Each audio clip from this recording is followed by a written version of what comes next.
Position क्या use किया है हमने? प्रोटीन सीक्वेंसिंग का first method, determination of amino acid composition. हमने यहाँ पर क्या किया है, हमने लिया है एक प्रोटीन मॉलिक्यूल या कोई पेप्टाइड चेन ली है, जिसको हमने या तो स्ट्रॉन्ग एसिडिक मीडियम में रखा है या स्ट्रॉन्ग बेस मीडियम में रखा है। ठीक है, स्ट्रॉन्ग एसिड और स्ट्रॉन्ग बेस मीडियम में क्या होगा, टेम्परेचर 100 के अप्रोक्सीमेटली होगा और जो टाइम होगा वो डिफरेंस होगा। फिर हम इनका क्या करते हैं, जब इनका हाइड्रोलाइजेशन कर देते हैं तो हमें क्या मिल जाते हैं, अमाइनो एसिड के जो पेप्टाइड बॉन्ड है वो ब्रेक डाउन हो जाते हैं और एक मिक्सचर ऑफ अमाइनो एसिड मिल जाता है। फिर उस मिक्सचर का हम क्या करते हैं, या तो आयन एक्सचेंज क्रोमेटोग्राफी या HPLC यानी कि हाई प्रेशर लिक्विड क्रोमेटोग्राफी के थ्रू क्या करते हैं, हम उनको आइडेंटिफाई करते हैं, सेपरेट करते हैं। तो और इसमें हम जो सॉल्यूशन यूज करते हैं वो कौन सा करते हैं, निनहाइड्रिन। तो इस सॉल्यूशन के थ्रू क्या होता है, जो प्रोलीन होता है वो येलो कलर में सेपरेटेड होता है और दूसरे जो अमाइनो एसिड्स होते हैं वो किस में सेपरेटेड होते हैं, पर्पल टू ब्लू कलर में सेपरेटेड होते हैं। तो ये हमारा फर्स्ट मेथड था जिसकी हम किसके लिए यूज करते हैं, प्रोटीन सीक्वेंसिंग के लिए यूज करते हैं। नेक्स्ट आता है हमारा N terminal amino acid analysis. जो सेकेंड हमारा आता है अमाइनो एसिड्स या प्रोटीन सीक्वेंसिंग को डिटेक्ट करने के लिए, वो आता है N terminal amino acid analysis. यानी कि जो पेप्टाइड चेन है उस पेप्टाइड चेन के एन टर्मिनल पर कौन सा अमाइनो एसिड प्रेजेंट है। ठीक है, यानी कि जो पेप्टाइड चेन है उस पेप्टाइड चेन का एक क्या होता है, एन टर्मिनल होता है, एक सी टर्मिनल होता है। तो एन टर्मिनल पर कौन सा अमाइनो एसिड रेजिड्यू प्रेजेंट है उसको ही डिटेक्ट करना क्या कहलाता है, एन टर्मिनल अमाइनो एसिड कहलाता है। अब एन टर्मिनल अमाइनो एसिड की एनालिसिस करने की भी 3 प्रोसेस है।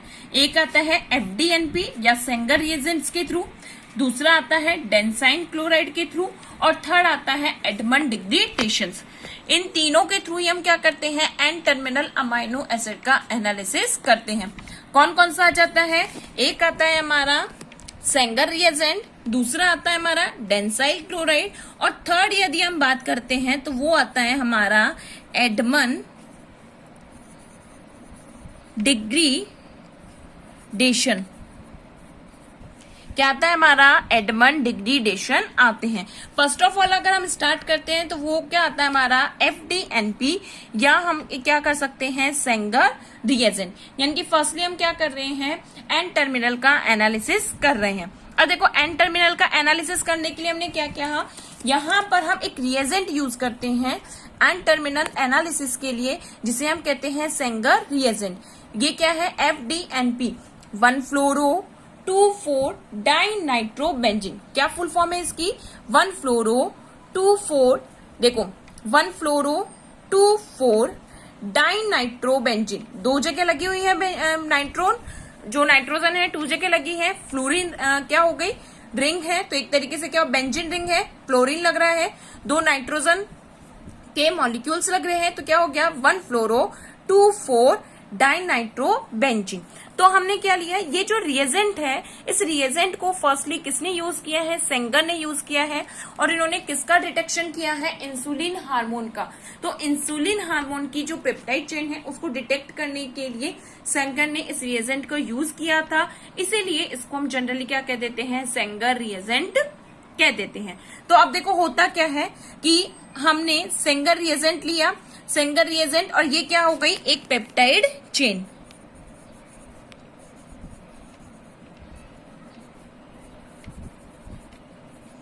हमने एक 1-फ्लोरो-2,4 डाइनाइट्रो बेंजीन लिया यानी कि सेंगर रिएजेंट लिया, और क्या लिया है, एक पेप्टाइड चेन लिया है। तो इसका हम क्या करते हैं, इस पेप्टाइड चेन को हम एल्केलाइन मीडियम में, यहां मीडियम क्या होगा, एल्केलाइन मीडियम, यानी कि यहाँ पर जो pH होगी वो कितनी होनी चाहिए, pH जो होगी 9.5 pH पर। एल्केलाइन सॉल्यूशन है और क्या होगा 9.5 pH पर हम क्या कराएंगे, इनकी रिएक्शंस कराते हैं। तो यहाँ पर देखो क्या होता है कि यहाँ पर जो HF है, ठीक है, यहाँ पर अमाइनो एसिड का हाइड्रोजन और जो फ्लोरोबेंजीन है उसका फ्लोरो, ये दोनों आपस में रिएक्ट करते हैं। तो यहाँ पर क्या होगा, HF रिमूव हो जाता है और जो ये जो हमारी बेंजीन रिंग होती है, डाइनाइट्रोबेंजीन रिंग, ये क्या करती है, अमाइनो एसिड रेजिड्यू के एंड टर्मिनल पर बॉन्ड कर जाती है। क्लियर है? तो यहाँ पर क्या बनता है, येलो कलर का डीएनपी डेरिवेटिव बनता है। क्या बन रहा है, डाइनाइट्रोफेनिल। क्या बनेगा, डाइनाइट्रोफेनिल, डीएनपी या डाइनाइट्रोफेनिल डेरिवेटिव्स बनता है जो कि येलो कलर का होता है। क्लियर है? क्या होगा यहाँ पर कि हमने FDNP, जिसको हम क्या कहते हैं, सेंगर रिएजेंट कहते हैं, इसकी रिएक्शन किससे करवाई है, एक पेप्टाइड चेन से कराई है। मीडियम क्या रखा है हमने, एल्केलाइन मीडियम रखा है। यानी कि यहाँ पे पीएच कितनी होनी चाहिए, 9.5। तो इस पीएच पर हमने क्या किया, इनकी रिएक्शन कराई। तो रिएक्शन कराने पर HF मॉलिक्यूल रिमूव्ड हो जाता है और ये जो बेंजीन रिंग होती है ये अमाइनो एसिड के एन टर्मिनल के साथ बॉन्ड बनाती है।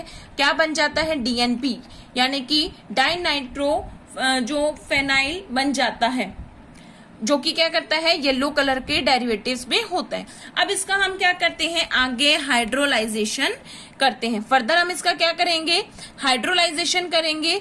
तो देखो अब हमने इसका क्या किया, इस जो फर्स्ट रेजिड्यू है पेप्टाइड का, हमने फर्स्ट रेजिड्यू के साथ क्या किया, हाइड्रोलाइजेशन किया। जब हम इसका हाइड्रोलाइजेशन करते हैं तो क्या होता है, वाटर का मॉलिक्यूल रिमूव्ड हो जाता है और क्या होगा, जो सेंगर रिएजेंट है वो एक अमाइनो रेजिड्यू को लेकर, ये एक अमाइनो एसिड रेजिड्यू है, ये दूसरा अमाइनो एसिड रेजिड्यू है, तो एक अमाइनो एसिड रेजिड्यू को लेकर बाहर निकल आता है और फिर हम उस अमाइनो एसिड को डिटेक्ट कर लेते हैं। तो हमारा जो नेक्स्ट प्रोसेस आता है वो क्या आता है, एन टर्मिनल अमाइनो एसिड।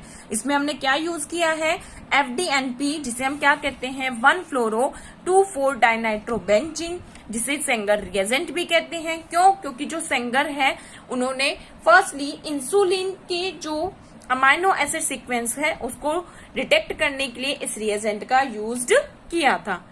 तो ये हमारी क्या आती है, सेंगर रिएजेंट के थ्रू। नेक्स्ट अगर हम बात करते हैं तो इसी में नेक्स्ट आ जाता है हमारा डेंसाइल क्लोराइड। नेक्स्ट जो हमारा डिटर्मिनेशन आता है वो किसका आता है, डेंसाइल क्लोराइड के थ्रू। अब देखो डेंसाइल क्लोराइड भी कैसा है, ये भी क्या करेगा, अमाइनो एसिड के एन टर्मिनल का डिटेक्शन करेगा कि अमाइनो एसिड के एन टर्मिनल पर कौन से जो पहली पेप्टाइड चेन है उसके एन टर्मिनल पर कौन से अमाइनो एसिड प्रेजेंट है। तो हम क्या बात करते हैं, it also used for the determination of N terminal amino acid. अब इसके लिए हम जो रिएजेंट यूज करते हैं वो क्या होता है, डेंसाइल क्लोराइड। तो डेंसाइल क्लोराइड में फुल फॉर्म क्या आ जाती है, 1-डाइमिथाइल अमाइनो नेफ्थलीन 5-सल्फोनाइल क्लोराइड। ये डेंसाइल क्लोराइड जो रिएजेंट है उसकी फुल फॉर्म है। क्या क्या होता है इसमें, 1-डाइमिथाइल अमाइनो नेफ्थलीन 5-सल्फोनाइल क्लोराइड। ठीक है, तो यहाँ देखो ये जो स्ट्रक्चर है वो किसकी आती है, ये आ जाती है डेंसाइल क्लोराइड की। तो इसमें क्या आ गया, ये 1-डाइफिनाइल अमाइनो नेफ्थलीन हो गई स्ट्रक्चर, 5-सल्फोनिल क्लोराइड। अब इसका रिएक्शन हम किससे करते हैं, किस अमाइनो एसिड रेजिड्यू से कराते हैं, या हम कहते हैं प्रोटीन चेन से कराते हैं। अब ये हमारी क्या हो गई, कोई प्रोटीन चेन या पेप्टाइड चेन है। अब इस पेप्टाइड चेन के साथ इस यहाँ पर भी हम क्या रखेंगे, एल्केलाइन मीडियम रखते हैं, यानी कि माइल्ड बेसिक मीडियम रखेंगे। यानी कि पीएच कितनी होनी चाहिए, 8 से 9, 8 to 9 यहाँ पर पीएच यूज की जाती है। तो यहाँ पर क्या हुआ कि जो अमाइनो एसिड्स हैं डेंसाइल क्लोराइड की पेप्टाइड चेन के साथ रिएक्शन कराई, तो यहाँ पर क्या होता है, ये जो सल्फोनिल होता है, यानी कि यहाँ पर रिएक्शन किससे होगी, यहाँ ये इनके बिटवीन रिएक्शन होगी, यानी कि HCl रिमूव हो जाएगा और यहाँ पर क्या होगा, जो डेंसाइल क्लोराइड है वो अमाइनो एसिड के एन टर्मिनल के साथ बॉन्ड बना लेता है। यहाँ पर क्या हो गया, जो हमारा डेंसाइल क्लोराइड है उसने ये हमारी जो पेप्टाइड चेन है उसके एन टर्मिनल के साथ बॉन्ड बनाया है और ये जो HCl है वो क्या हो जाता है, रिमूव्ड हो जाता है। अगर हम इस रिएक्शन में बात करें तो क्या हो जाएगा, HCl का रिमूवल हुआ। अब इसके बाद जब हम इसमें देखते हैं तो आगे फर्दर हम क्या करते हैं, अगेन इसका एसिडिक हाइड्रोलाइसिस कराते हैं। ये जो हमारा कंपाउंड बना है जो डेंसाइल क्लोराइड के साथ बॉन्ड करके, पेप्टाइड चेन डेंसाइल क्लोराइड के साथ बॉन्ड करके जो प्रोडक्ट बना रही है, इसका हम क्या करते हैं, एसिडिक मीडियम में हाइड्रोलाइजेशन करते हैं। तो यहाँ पर हम टेम्परेचर जो रखेंगे 105 डिग्री सेंटीग्रेड रखेंगे, और ये जो प्रोडक्ट है या हम कह सकते हैं ये जो रिएक्शन होती है वो कितने टाइम पीरियड के लिए की जाती है, 18 आवर्स तक में की जाती है। तो यहाँ पर हाइड्रोलाइजेशन के थ्रू क्या होगा, वाटर का मॉलिक्यूल रिमूव्ड हो जाएगा। तो यहाँ पर अगेन क्या होगा, हाइड्रोलाइजेशन से वाटर का मॉलिक्यूल रिमूव्ड होगा। तो अगर हम बात करते हैं यहाँ क्या होगा, हाइड्रोलाइजेशन,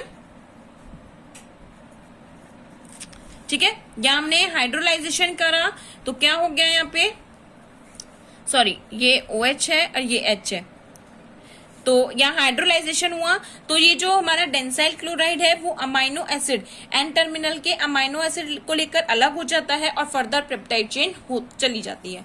तो यहाँ हम जो दोनों रिएजेंट यूज कर रहे हैं कि हमने क्या यूज किया है, एक हमने यूज किया है FDNP, दूसरा हमने क्या यूज किया है, डेंसाइल क्लोराइड।